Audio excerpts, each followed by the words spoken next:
Last week, Sherry and I celebrated our 57th wedding anniversary. 57 years, a long time to be married to the same person. The number 57 I associate with Heinz ketchup, 57 varieties. Well, you should excuse me for saying it, but I've been squeezing the same bottle for 57 years. Don't get me wrong, I'm not complaining. I'm not complaining because I lucked out. I married a woman that was like the wife of On ben Pellet and not of Korach. In this week's Torah portion of Korach, we hear about how the earth opened its mouth and swallowed up Korach and his family and all of his supporters. The cause of the calamity was that Korach, Moshe and Aaron's cousin, instigated more than 250 people to defy the authority of Moshe and the appointment of Aaron as the Kohen Gadol. Torah tells us now Korach, the son of Izhar, the son of Kahas, the son of Levi, and Dasan, and Aviram, the sons of Eliav, and On, the son of Pellet, sons of Reuven, took men. This On, the son of Pellet, is listed as one of Korach's supporters, but there's no further mention of him. The Torah tells us, and the Eternal spoke unto Moshe, saying, speak unto the congregation, saying, get up from about the dwelling of Korach, Dasan, and Aviram. Only the son of Pellet is not included among the people who were punished with Korach. How did he manage to escape their fate? The Talmud tells us the following anecdote.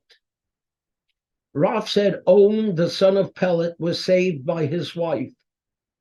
She asked him, what difference does it make to you whether Moshe or Korach is in charge? In either case, you'll be just a student. Turn back and I will save you. She then served him wine. He got drunk, went to sleep on his bed, and in the meantime, Korach and his supporters were swallowed up. The same Gemara continues to explain what made Korach, who was wise and learned, go against the decree of God and thereby cause himself and his supporters to lose both this world and the next.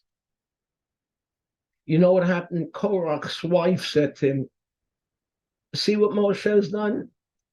He's the king. His brother has been made the high priest, and the sons of his brother have been made assistant Kohanim. What are you, Korach? Chopped liver? And on this, we are told the words of Mishlei, the wisdom of women builds her house. This applies to the wife of On ben Pellet. And the verse goes on to tell us, but Follow plucks it down with her hands. This applies to the wife of Korach. It all depends on the woman. The Talmud, depicts how great is the power of womankind by grasping these two influential women. One incited the downfall of Korach and his assembly. The other was able to rescue her husband from this evil counsel. What differentiated the ways of these two women whose influence on their husband had such tremendous impact on the political and spiritual fate of the entire Jewish nation? The lesson: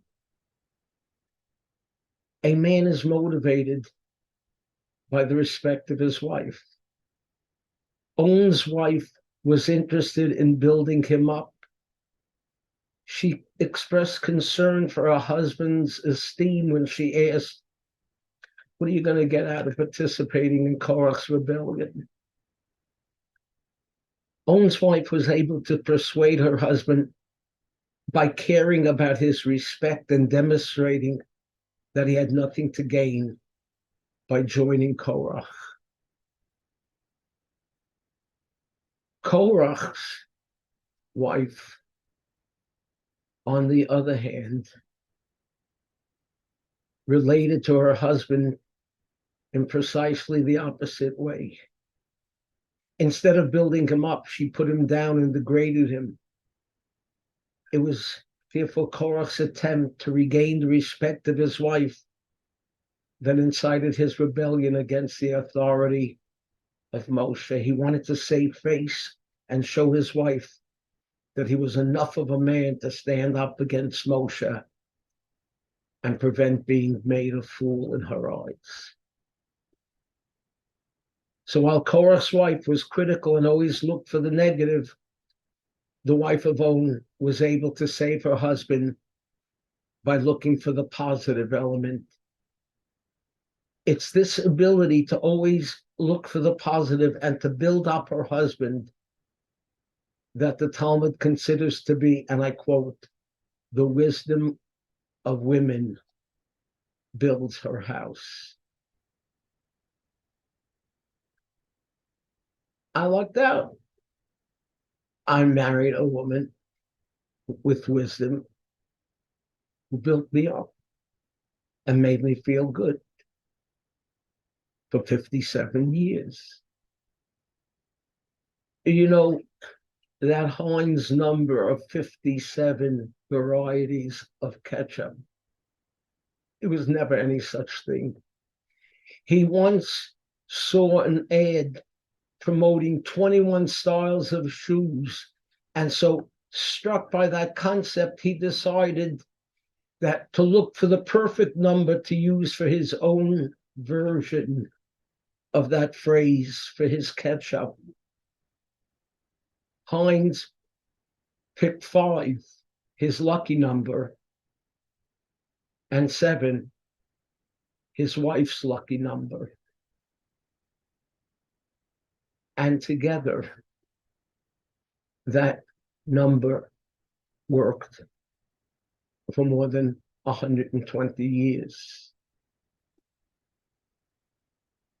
If you marry the right spouse who builds you up,